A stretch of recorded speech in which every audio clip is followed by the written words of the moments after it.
And welcome back to 120 Months. We're doing a month-by-month retrospective on MTV's 120 Minutes, everybody's favorite video show from back in the day. I'm here with my co-hosts Scott Mobley and Keith Porterfield.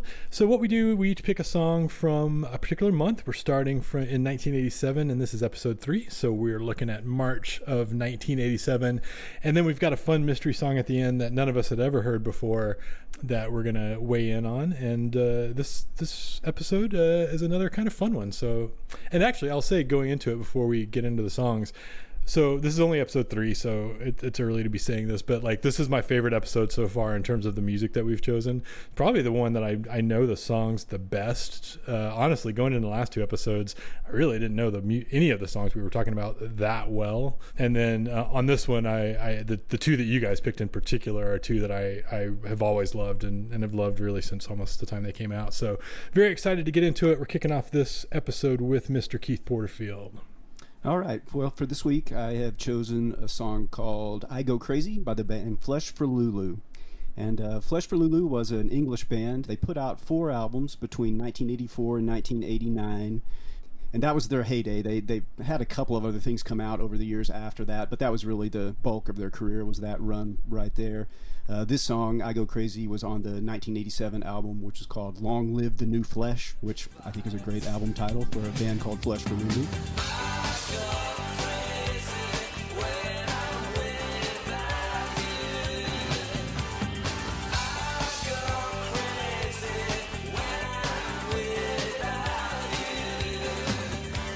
Flesh for Lulu's main guy involved in that is a guy named Nick Marsh. He's the only guy that was in the band for every iteration that it had. He sang songs, played guitar. Unfortunately, Nick Marsh passed away from cancer back in 2015, so he's no longer with us.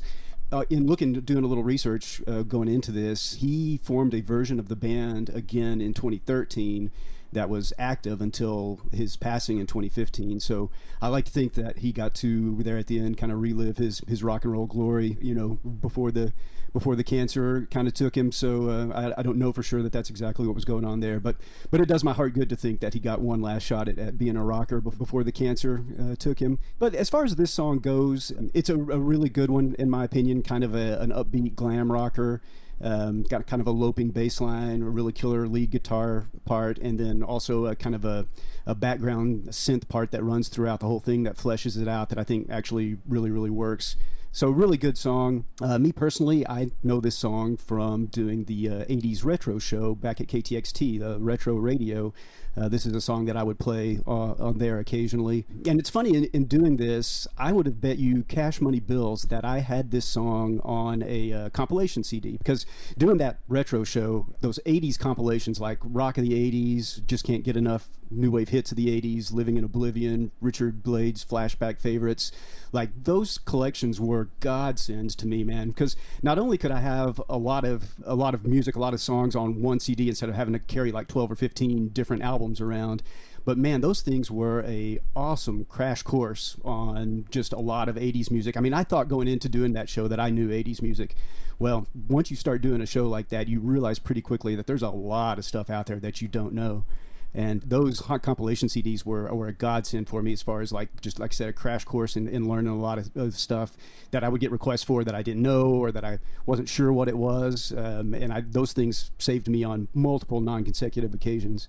But I would have told you with 100% certitude that that's where I had this song, that's where I'd heard it.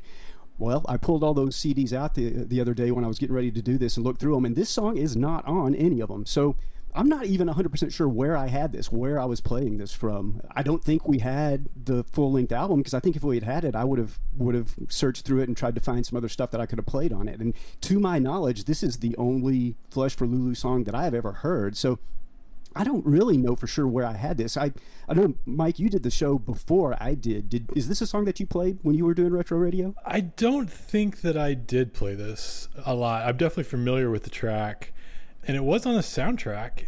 I think that's what I was going to say. Some kind of wonderful soundtrack. Some kind of wonderful soundtrack. Exactly. So that's exactly what I was going to say. I think we must have had the Some Kind of Wonderful soundtrack in the stacks at the station, because I don't know where else I would have been playing this. And to be honest with you, now that I know that you weren't playing it on your version of the show, I'm not sure where I ever heard it the first time. But I did like to play this song, and I did it for a lot of the reason doing that show. It was very, very request heavy, and about 10% of those requests were interesting things that I'd never heard before or that I had to look for, but about 90% of the requests were the same songs over and over again every week. There was no way I was going to get through that show without having to play Safety Dance by Men Without Hats or Tainted Love by Soft Cell. I mean, those songs got requested every single time I did that show.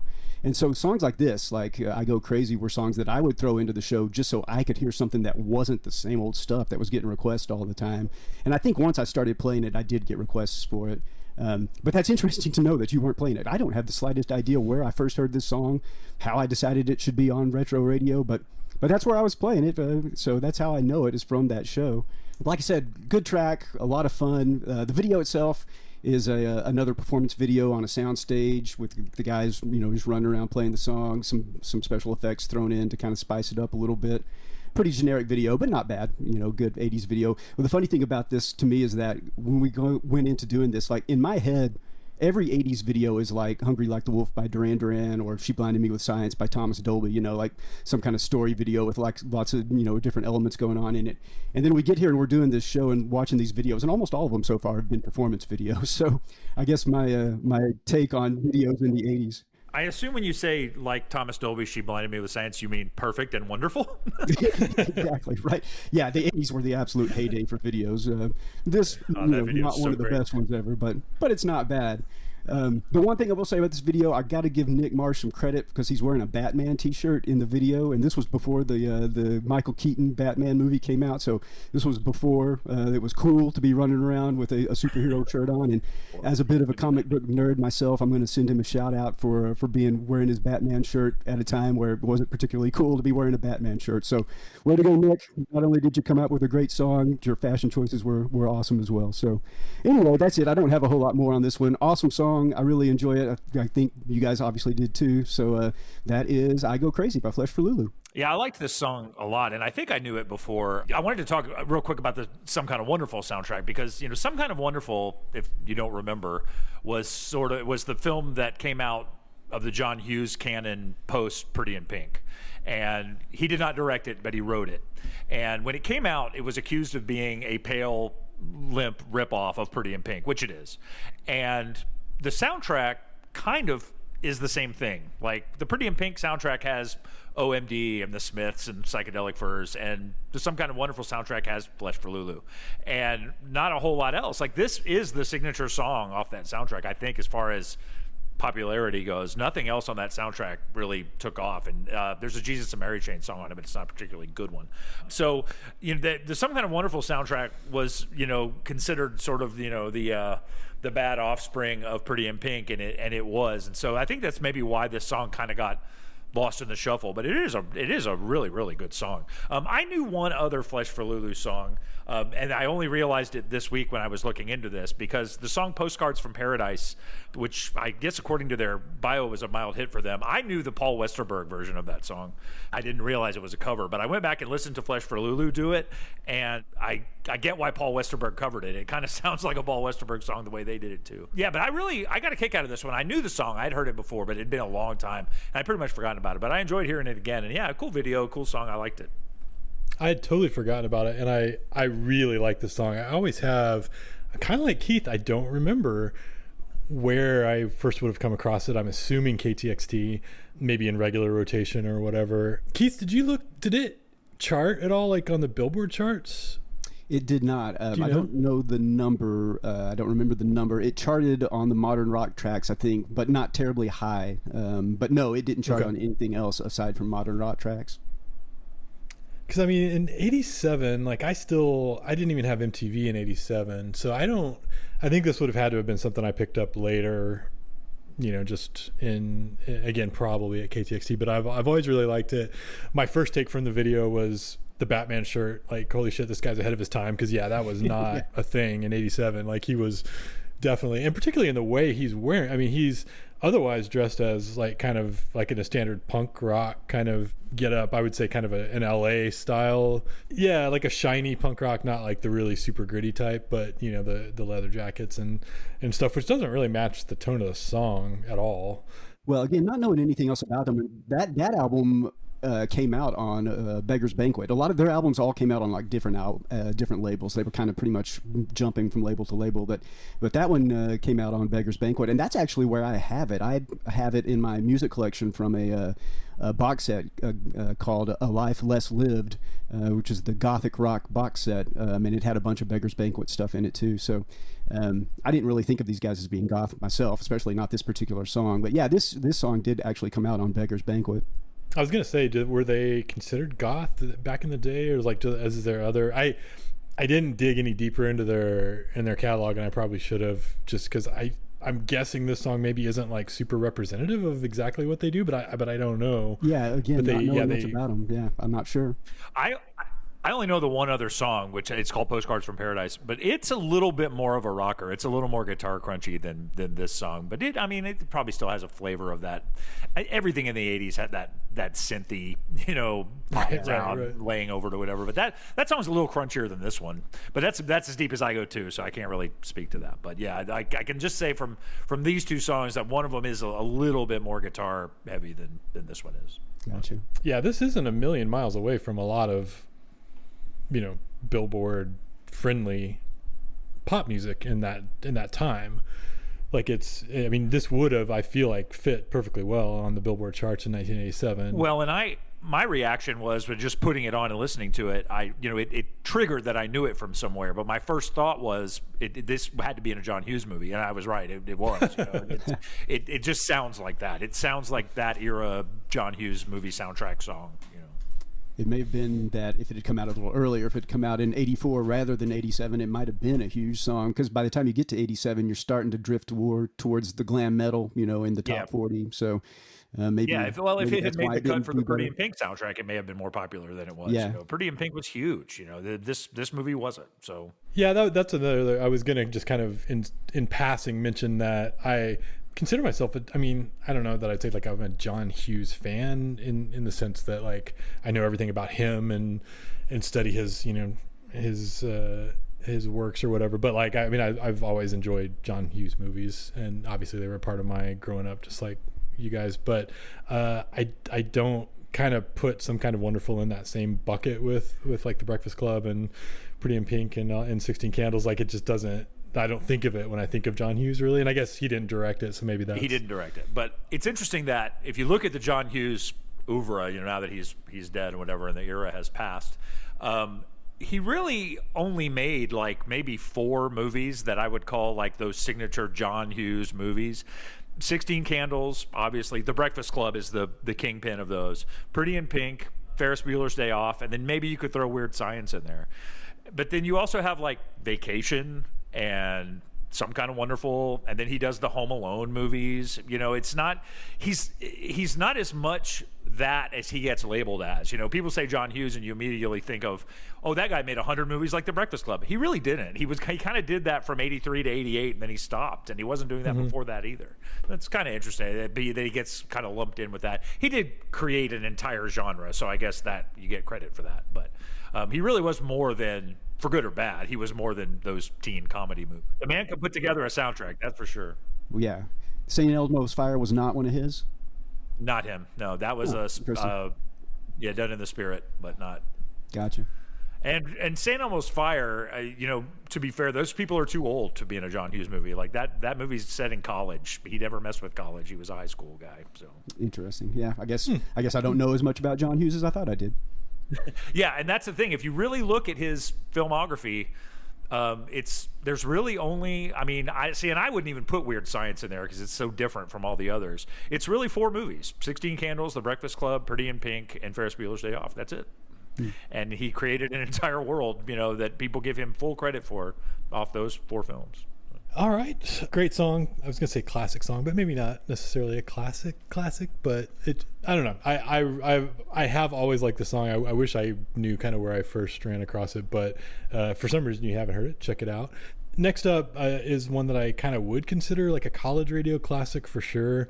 For me, it was, this may be more just personal because it's kind of one of those first songs that I remember discovering in college radio, but Scott, take us through it. So for my song, I chose Could You Be the One by Hüsker Du. Well, could you be the one?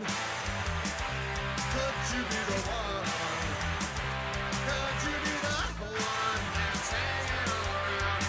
Don't even know what I'm dying for. I don't even know what I'm pining for. Dying inside.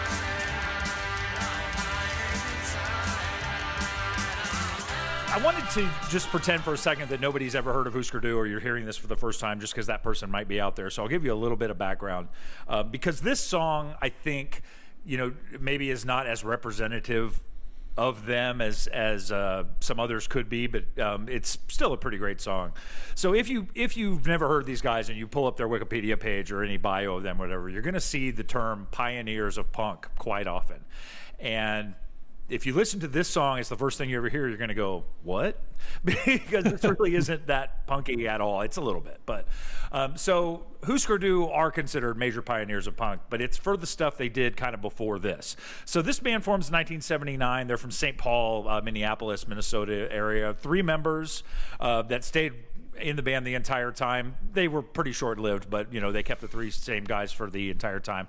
A guy named Greg Norton on bass. Bob Mould is their lead singer and guitarist and primary songwriter. And then the drummer's name was Grant Hart. He also was a vocalist and songwriter for much of the first part of their career. So they get their start in 79. In 83, they put out their first album. It's called Everything Falls Apart, and it's been re-released since with a bunch of EPs and live stuff from that same era called Everything Falls Apart and Much More or something like that. Then in 84, they release an album called Zen Arcade. Zen Arcade is considered one of the masterpieces of punk rock. It is certainly, arguably, I'm sure that, if you ask punk rock fans, they're going to come up with 20 different albums that would be considered the pinnacle of that genre. But Zen Arcade is certainly in that conversation. I know that it's been at the top of many, many lists of the greatest punk albums of all time. It was a bold, big double album of punk, which was not done at that time. And although I do find it funny that it's a double album and it still only runs like an hour and 5 minutes. In fact, they were on SST Records, and them putting out a double album inspired the Minutemen to put out Double Nickels on the Dime, which is another album that gets brought up in these conversations about the greatest punk albums of all time. It's also a double album. So the story behind that album is it's coming out, the record label panics. They say, there's no way we can sell a double LP of this music. It's just not going to happen. And Hüsker Du and other bands keep telling them, no, this is going to work. This album's great. It's going to go, blah, blah, blah. They panic anyway. They only produce 3,500 copies of it for its initial run. It sells out immediately, and it becomes this legendary thing where Hüsker Du's got this fantastic album out. The critics are going nuts for it. Everyone's talking about it, and you can't buy it. And so it sort of becomes this legendary thing. If anyone out there has a vinyl copy of the first pressing of Zen Arcade, it is worth double its weight in gold, apparently, because they were so rare. So I say all that to lead into, in 85, they signed with Warner Brothers Records. At this time, Grant Hart stops as a vocalist pretty much. He's on a couple of songs here and there. They record 2 albums for Warner Brothers. This is the second one. The album is called Warehouse Songs and Stories, and this song was the lead single off of it. So at this time, Hüsker Du is in major turmoil. Grant Hart is upset that he's getting kind of pushed out. Bob Mould has taken over, and it's sort of become his band. Immediately after this album comes out, they break up. Bob Mould goes on to do some solo work. He ends up forming some new bands and stuff like that.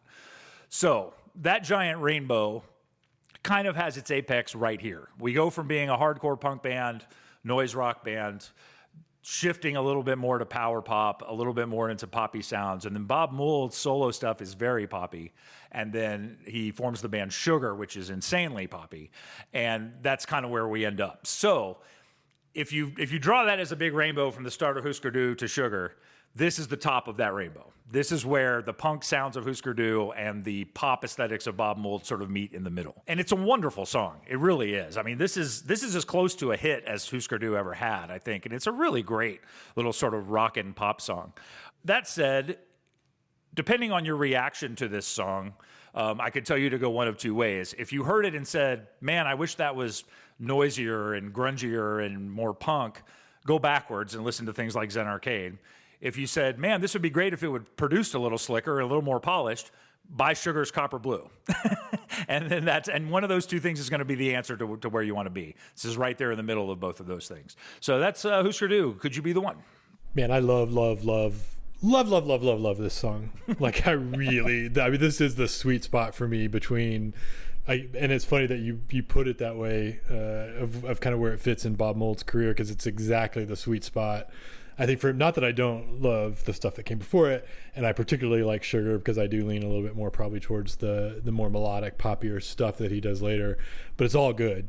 But this is that, I feel like, yeah, it's the peak, it's the sweet spot, it's the right mix of the two things. It's always good, like when the original guys have been together for a while and they've really got their groove, even when they're having internal struggles, like they're hitting on all cylinders for the whole album. But yeah, just it's as good as mid-'80s guitar rock gets, if you want to call it that. It is a blueprint for a lot of what's going to happen in the late 80s and 90s on college radio and then alternative radio.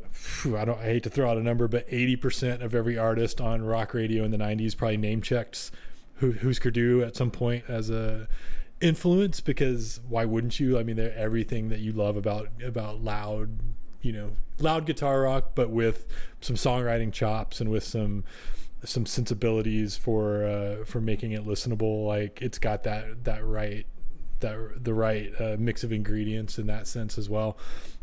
It's just, yeah, there's a reason that so many bands that you probably love looked up to these guys, including the Pixies, including Nirvana, like, the bedrock bands of the 90s movement. They trace back to Hüsker Dü, and I'm sure you could trace it back, from them. But if you have maybe recently discovered, or maybe you're kind of just getting into like 90s grunge and you're starting to discover that type of music, and from watching YouTube, I see that a lot of like Gen Z and millennial kids are just now discovering that. This is another step back if you want to kind of look and see where that came from. Man, I'm hard pressed to think of anybody that represents that sound any better than Hüsker Dü. They did it as good as anybody ever did. The closest thing I can give you is the Replacements, and they kind of have the same trajectory, and they start out more as a punk band. They get a little poppier as they go, and then their lead singer breaks off and does even more sort of mainstreamy type stuff. I am confident I'm about to get raked over the coals for saying this, but I believe that Bob Mould is a much better songwriter than Paul Westerberg, and it's his tunesmith ability. Bob Mould songs have an undeniable melodic hook that gets in your brain and stays there, and even the hardcore punky stuff is still very catchy. And it gets even more so as he gets produced better later on. I love the Replacements and I love Paul Westerberg, but I just think, people talk about Paul Westerberg being this fantastic songwriter, and he is. I'm not going to take anything away from him. I just think Mould has a much better sensibility when it comes to writing a tune.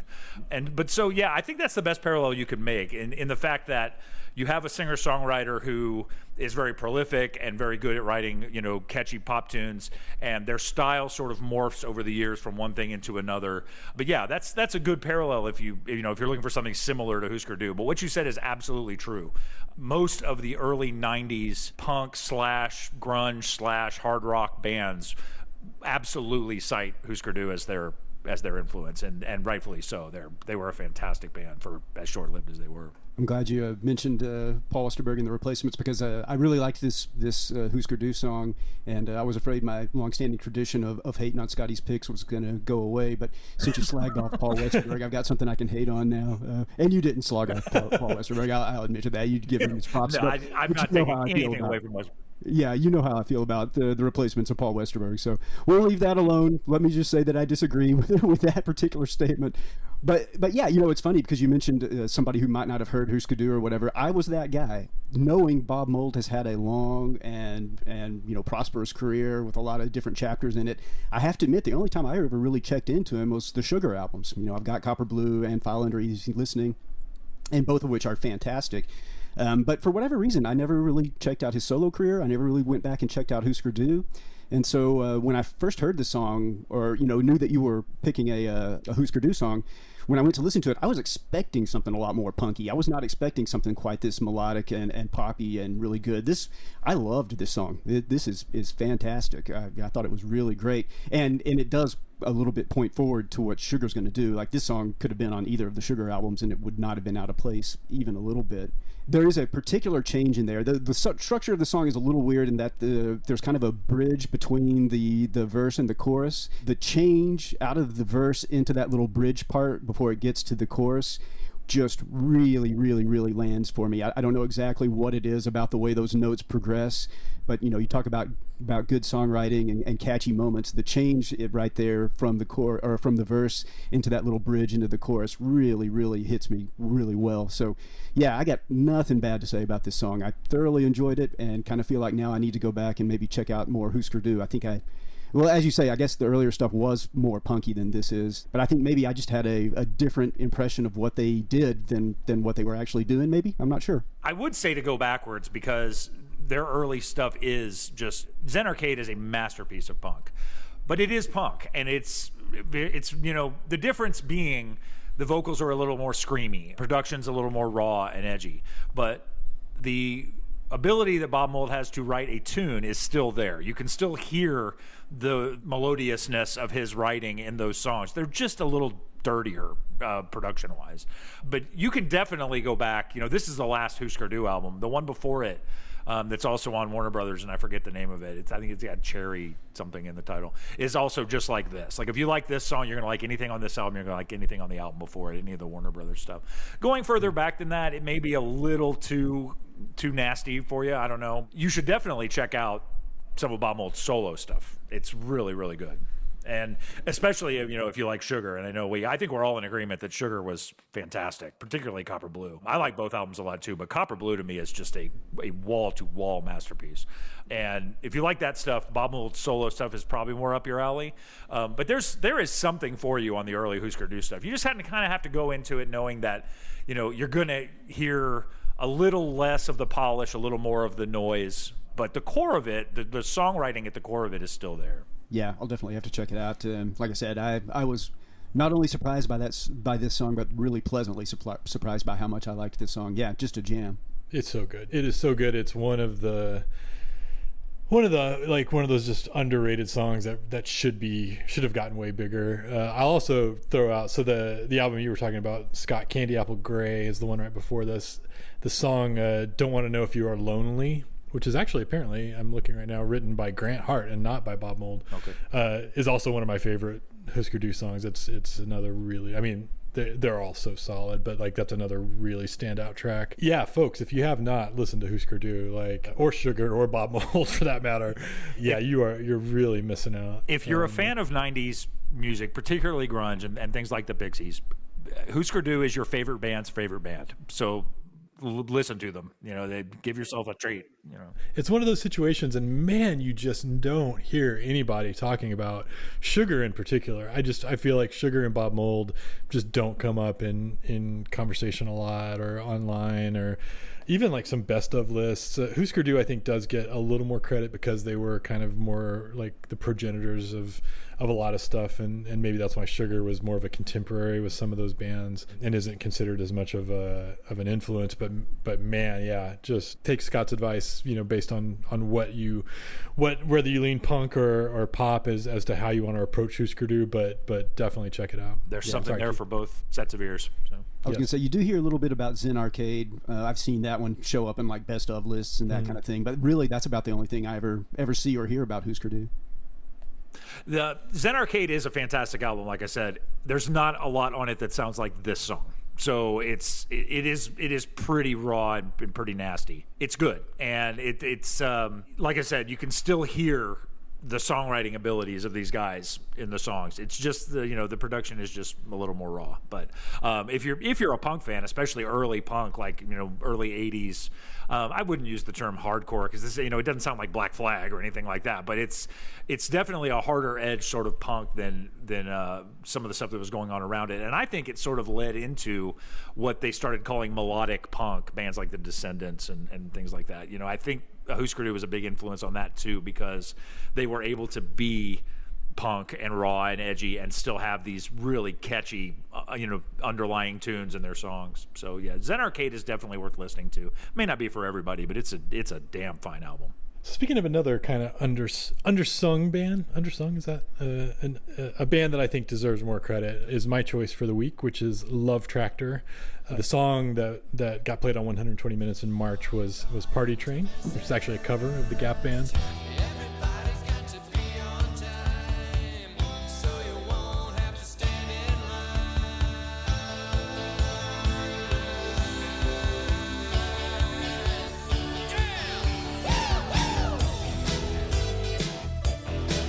So Love Tractor, first of all, we were able to interview Mike Richmond for the film 35,000 Watts, the story of college radio. So if you're wanting to know more about Love Tractor and some of the Athens bands and college radio in general, you can go watch that film. It's a nice little film that I directed, so I might be a little biased, but it's available now on Amazon Prime or Tubi or Google Play, and you can see. We talked to Mitch Easter, who actually produced one of Love Tractor's albums. Again, we talked to Mike Richmond, who's the lead vocalist and guitarist for Love Tractor, and he has a lot of cool things to say about the Athens music scene around that time, as well as like Mark Mothersbaugh and Joey Santiago from Pixies. So go check it out. 35,000 Watts, Story of College Radio, available right now to watch on Amazon Prime, Tubi, or Google Play.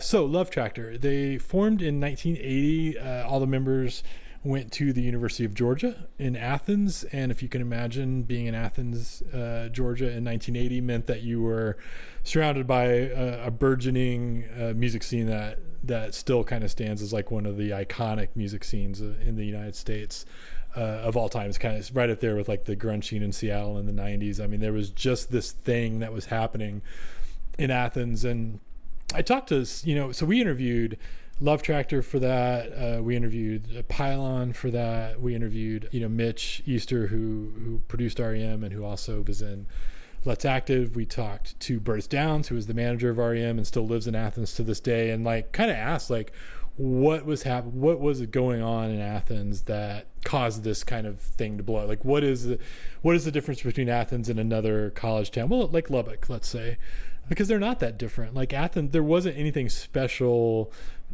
on the surface of Athens that would make you think, oh, well, of course, that's why these huge bands like the B-52s and REM blew up and came out of Athens. It wasn't. It was just kind of. It just kind of happened. There was a scene that kind of built around actually the art department at the University of Georgia, which is where like Michael Stipe and a lot of people came from visual arts and kind of moved into the music scene in Athens. So there was kind of a nucleus around that. There was, of course, an amazing college radio station, WUOG, and that is like always a huge piece of the puzzle.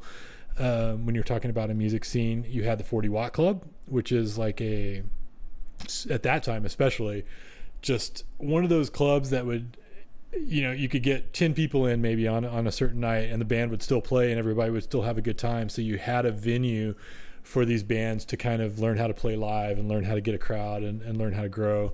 And then you had a really good record scene with Wuxtree Records. So that was kind of like a theme that I ran into a couple times while I was making the film, was this like all the ingredients that you need in a town to really make things happen. You need a really great venue, you need a good college radio station, you need a good record store, and then you need like this nucleus of kids who are going to college. They all are renting these like cheap ass apartments in the same part of town, so they kind of interact with each other and they cross pollinate.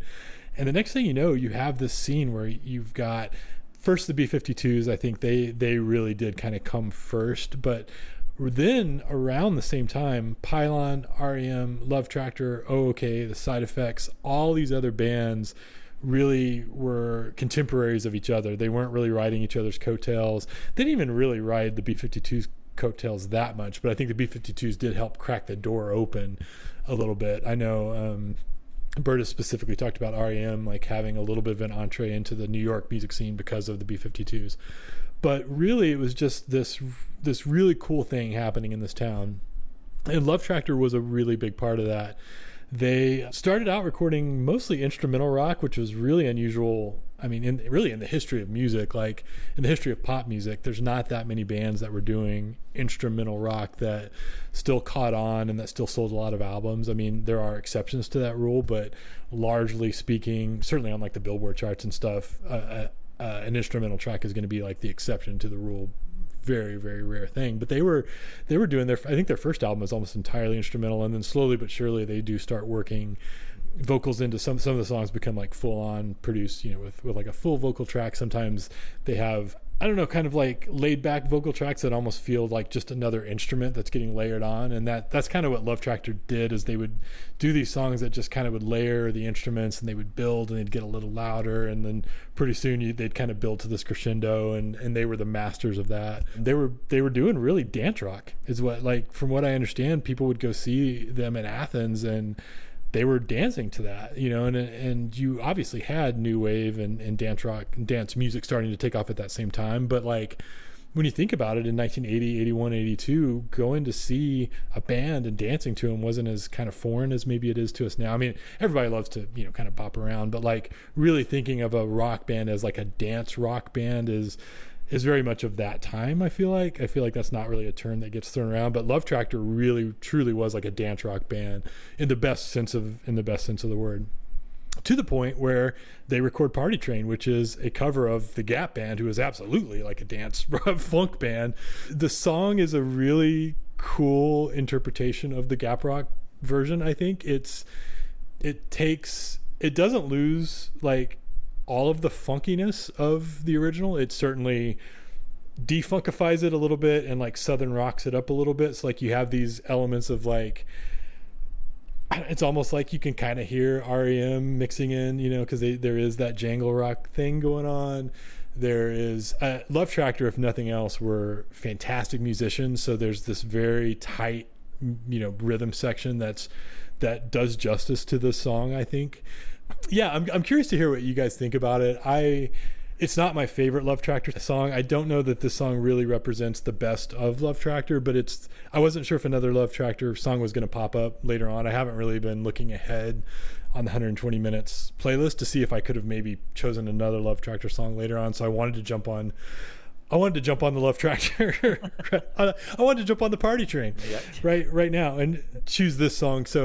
So would I say this is the best representative song of Love Tractor? No. Is it a little weird that they're, covering a Gap Band song, and is it perfectly faithful to the original or whatever? Not necessarily, but it's still kind of funky. It's still certainly danceable. It still highlights what Love Tractor does really well, which is, again, just tight musicianship. And the video is kind of unremarkable. They're kind of just tooling around town. I honestly was really focused on the music of this and didn't focus too much on the video, and I don't think there's anything super remarkable about the video to remark on. But I don't know. I've been kind of immersed more in Love Tractor because they were in the film, and so I know more about them than I did back in the day when I didn't know as much about Love Tractor.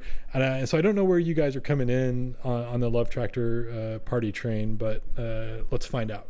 I have a few things. I have thoughts. I have thoughts. No, okay. First of all, I love the Gap Band. They are one of my favorite bands of that era, and I have a good story about them that I'll throw in here, and you can use it or not. When I first saw this come up, I didn't know much about Love Tractor. I knew their name, and I knew Bill Berry played drums for them for a minute. Somehow I had that in the back of my head somewhere. But I didn't know much of their tunes. So after this, I did go dig a little bit deeper. And you're right. They are just a fantastic collective of musicians. They just really are tight and a really good band. And they definitely have that sort of Athens sound, and that's going to be my next thing. But so this song is, for being a cover of a remarkably funky jam, it's good in that it's just as funky as four white boys from Georgia need to be.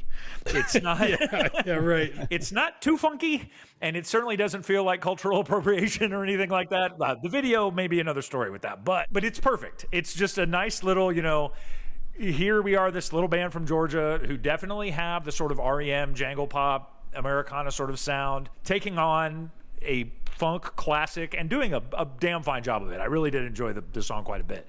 It did make me dig a little further into Love Tractor, and I like these guys.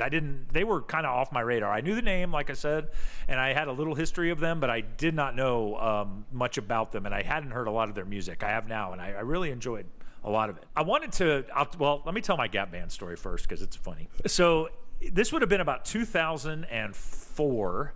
I went to see a concert at Reliant Stadium in Houston. So 70,000 people there to see what I can only describe as the Dr. Dre All-Stars. It was like Dr. Dre, Snoop Dogg, 50 Cent, Eminem, Mary J. Blige, and the Gap Band. And so this is 70,000 young hip-hop fans in Houston, Texas, fairly aggressive market for hip-hop. And out comes the Gap Band, and they're the first bill of the day. They are wearing their matching cowboy outfits with the tassels, and at this point they're all in their 60s, I believe. They walked on stage, and you could hear the laughter coming out of the crowd. Like, you could hear everybody going, "What the hell is this?" 3 minutes into their first song, that had completely changed. They owned that stadium. They had that place bumping. And later in the show, I think it was Snoop Dogg brought them out because he sampled one of their songs or something.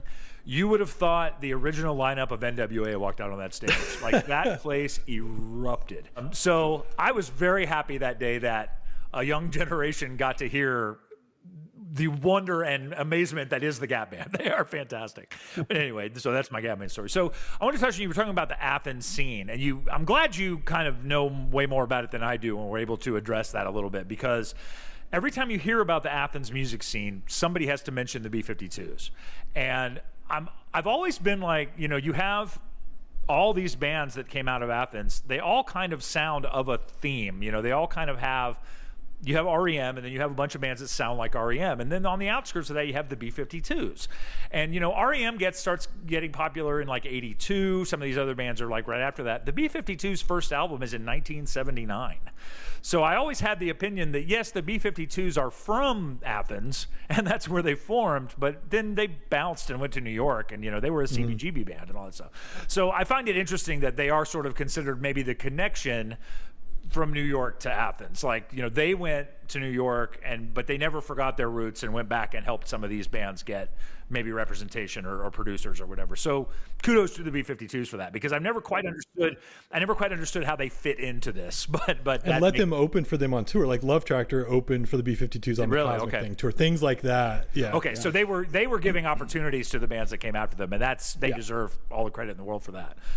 Because I've never been able to really place the B-52s in this scene, but that makes a lot of sense, I would also argue that Love Tractor if you're not familiar with Love Tractor, it helps connect the dots from B-52s musically to some of the other bands, because if you really start listening to, like, say, If I Were a Millionaire, I think is the name of the track, If I Was a Millionaire by Love Tractor, it's got almost like a four on the floor, dancey. I mean, it is like the B-52s dance rock.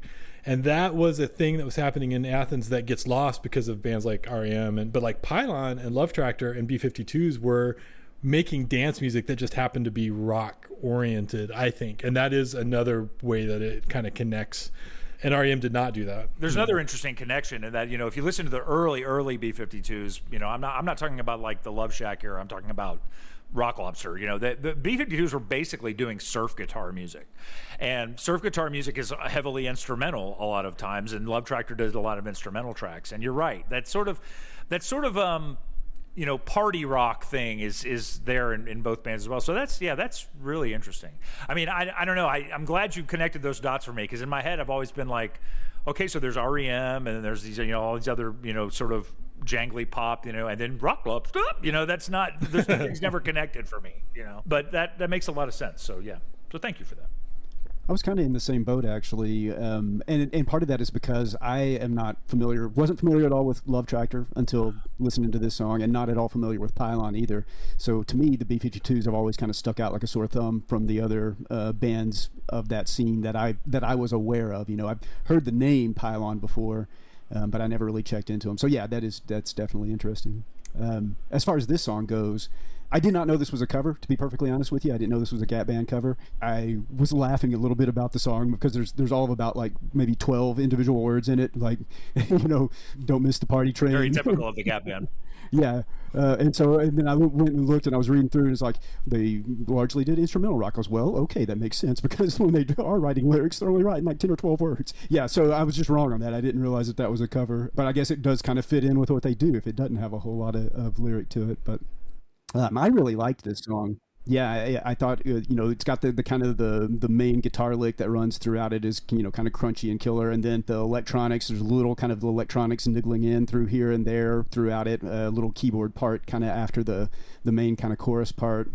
And then there's also where you might think there would be a guitar solo, there's that little jangly part in there where he's playing over the top of the more crunchy guitar part toward the end that I really liked as well. So musically speaking, like everything about this song, I really, really enjoyed. I thought it was really well done. Like I said, I did kind of get a laugh out of the lyrics, but now I understand that a little better. Maybe that makes a little more sense. The video itself, I enjoy too. You say maybe there's a little cultural appropriation in there.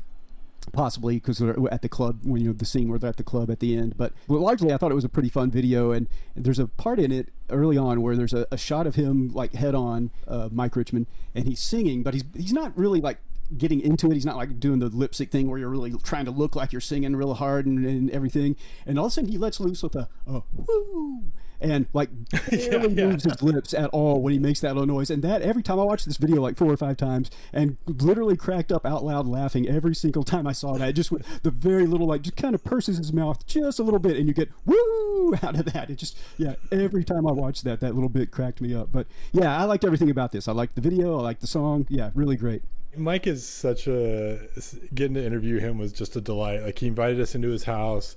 He's super soft spoken and just super chill guy. So like seeing him do the woos and just being a rock star, like having met him, in the present day for the first time, like he doesn't have that like, oh, I'm a rock star kind of attitude when you meet him. But man, he's such a good guitarist, and like those guys are just so tight when they play together. Really, really enjoyable. This is a good band to dig into if you haven't.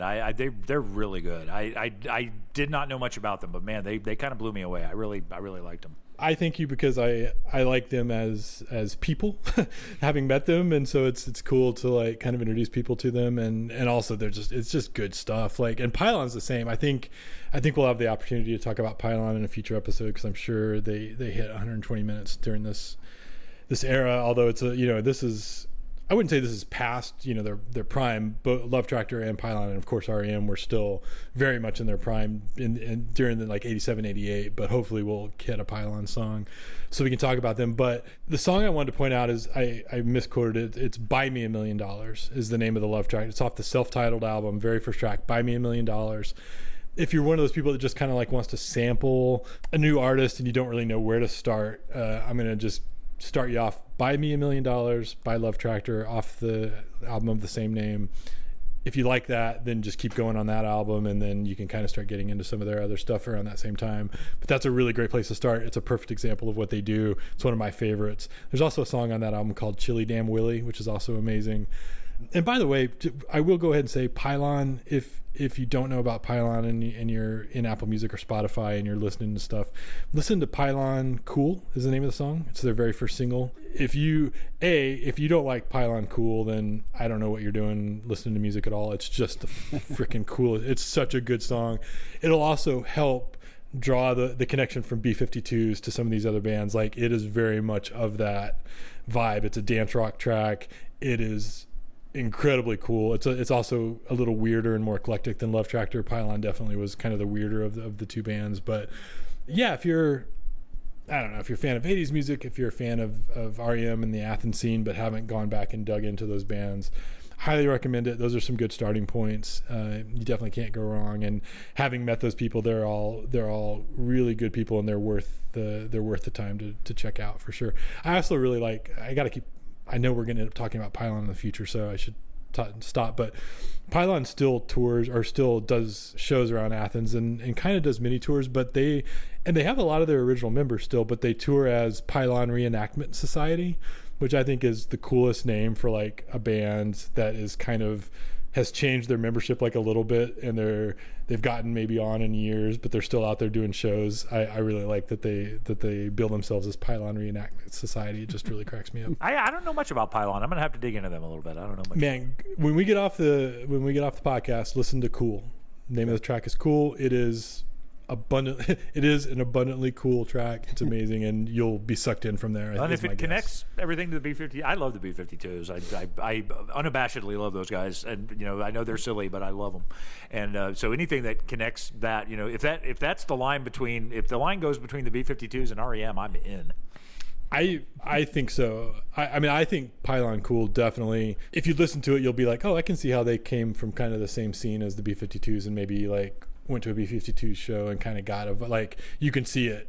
I think you can see it listening to Cool and a couple of their other tracks, obviously, as well. But we will likely dive into that more in another episode. So I'll quit talking about Pylon. But go check out Love Tractor for sure. Great people, great band, and they've actually got a fairly good catalog to dig into. So if you like it, there's a lot there to dig into, and they've even released some relatively recent music as well.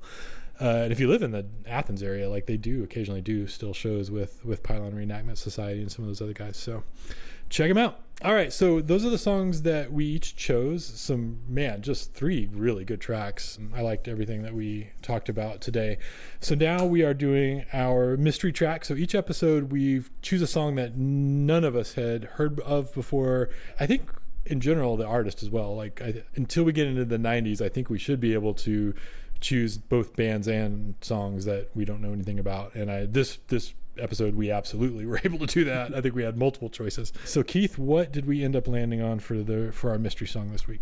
This week we're going with one by a band called the Hüsker Creepers, and the song is called I Will Persuade You. That is because life goes on without me. I will persuade you. I will persuade you. It's so far away from here, I know. It's so far away. First things first, let me just say we have talked on earlier episodes about great band names. I am going to go ahead and nominate the Hüsker Creepers for induction into the band name Hall of Fame. And the funny thing about that is, to me, if it was just the Creepers, it would not work. It's not the same thing. And I looked up online. I tried to go and find out what Hüsker was. Is it a city or something in Australia? These guys are an Australian band. Yeah, I could not find anything about it. So I don't know where that comes from. I don't know what Hüsker is. Like I said, if it was just the Creepers, probably not. But something about Hüsker Creepers just really, really works. So yeah, officially nominated for the band name Hall of Fame. It's awesome. But these guys are an Australian band. They formed in 1984. They put out 3 albums before it was all said and done. This song, I Will Persuade You, is off their first album, which is called 12 Days to Paris. I like the fact that their second album is called So This Is Paris. So first you get the first album, 12 Days to Paris, and then you get So This Is Paris.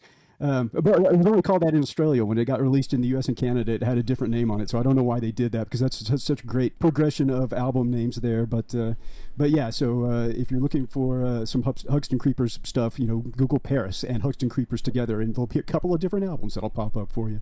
But this song is basically just a guitar rocker. There's not a whole lot going on here that's really special, but it's a good guitar rocker. I really liked it. Video, same way, not a whole lot to really recommend it. It's another performance video, but it's not bad. The one thing I really, really liked about this song is kind of the a little more ragged, like not real slickly produced vocal harmonies that these guys do together. There's a lot of kind of, I don't want to say, I hate to say Beach Boys-ish, because these guys certainly do not sing like the Beach Boys, but kind of little kind of moments in this song where they're doing some kind of vocal harmonizing together, and it's a little loose and a little ragged, and it just completely worked well for me. I like the vocal styling on this a little bit in the actual song too, the actual lyrics, but yeah, I don't have a whole lot on this. I looked them up. There's not a whole lot of information out there about them. They weren't together for very long, but man, they did persuade me that we went 4 for 4 this week, and great songs. I liked this one quite a bit as well. Yeah, I liked it. I found it a little vaguely threatening.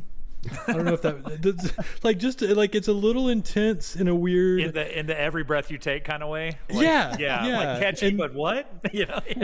Yeah, it was like, and I was wondering, like, am I letting the band name influence my thoughts? But no, the song is just a little vaguely weird. It's something about his delivery. Maybe it's got a little of that, just like Yeah, I just felt vaguely threatened. I watched it like twice through, and by the end of it, I felt a little uncomfortable. Like I kind of wanted to shut my laptop so he wasn't able to like look at me anymore. Like I didn't want him like peering into my soul any longer. But no, otherwise, yeah, I think Keith nailed it. Like great harmonies, a nice solid track.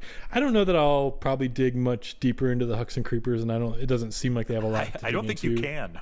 Yeah. So, but yeah, again, like for just a mystery song that we plucked, off the playlist solely by name, yeah, nothing wrong with it, and great. Yeah, the band name is good, and I also was kind of curious where that came from, and Wikipedia was no help as they were not with most of the information you might wish to know about this band. You're pretty much on your own trying to figure it out. Yeah, besides feeling just again vaguely upsetting watching it just from a vibe standpoint, other than that I thoroughly enjoyed it. Yeah.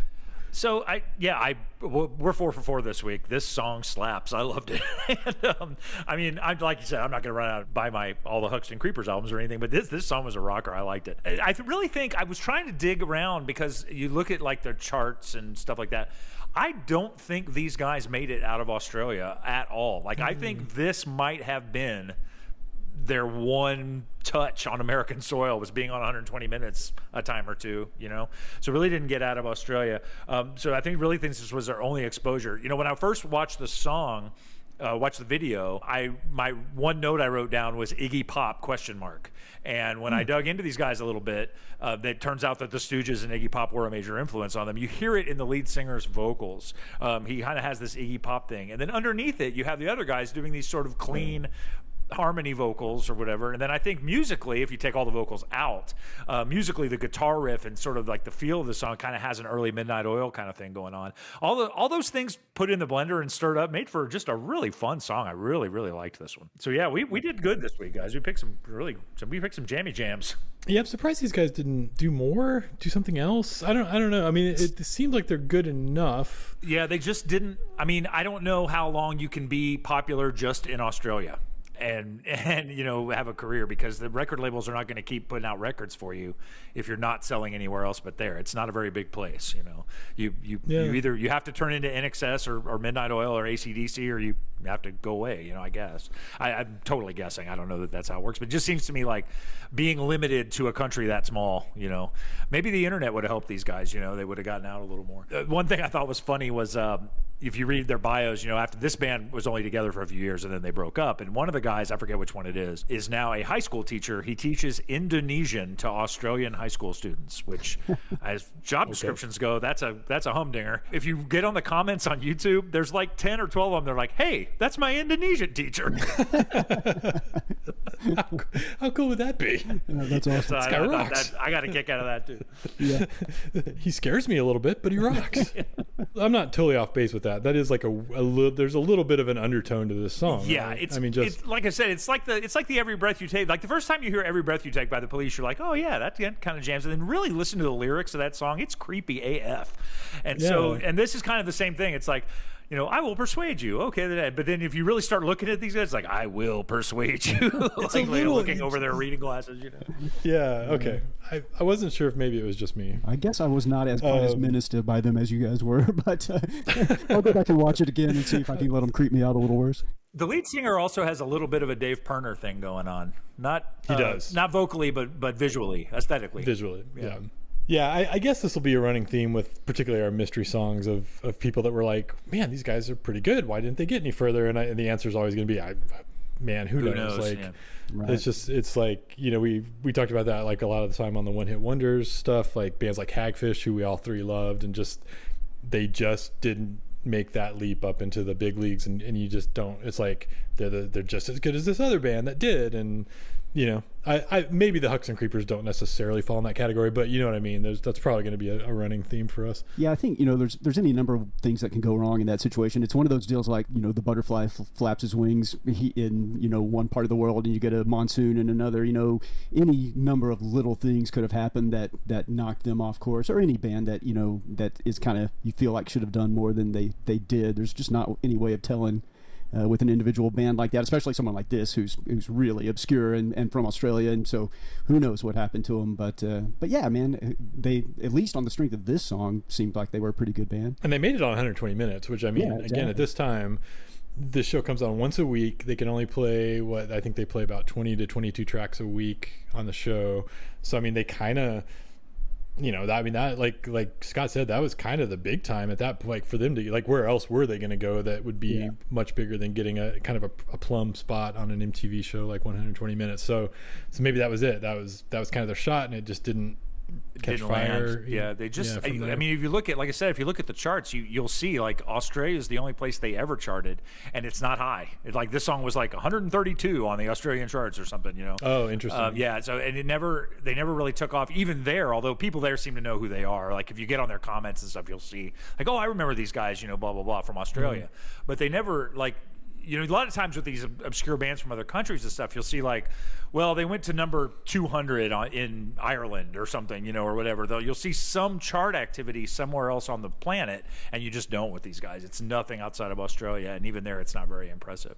So I think a record label gave them a shot, and it just didn't happen. You know, it just didn't take off. But there's some people in Australia that seem to dig them, and a whole lot of kids taking Indonesian from that one guy. All right, Huxton Creepers, I will persuade you. All of these songs or videos are on YouTube. We are using 120minutes.org, and we should give them a shout out. They are a website that has painstakingly collected playlist from 120 minutes and have linked all the YouTube videos. And it's a fairly, I would say, fairly comprehensive. Doesn't even do it justice. It's almost completely comprehensive. I think there's a few holes here and there that they haven't been able to fill yet, but they are doing a great job of collecting the playlists, and as we get later on, the actual broadcast of 120 minutes, which will be kind of interesting when we get to that point. But that is March of 1987. Next episode, we'll be moving on to April in our journey through 120 minutes on MTV. So that's a lot of fun. I think we already have our songs picked out, and it's going to be another good episode. So look for that soon. Don't forget about 35,000 Watts, the story of college radio, available now to watch on Google Play, on Tubi, and on Amazon Prime. And once again, thanks to Scott Mobley and Keith Porterfield for joining me on this episode of 120 Months, and we'll see you next time.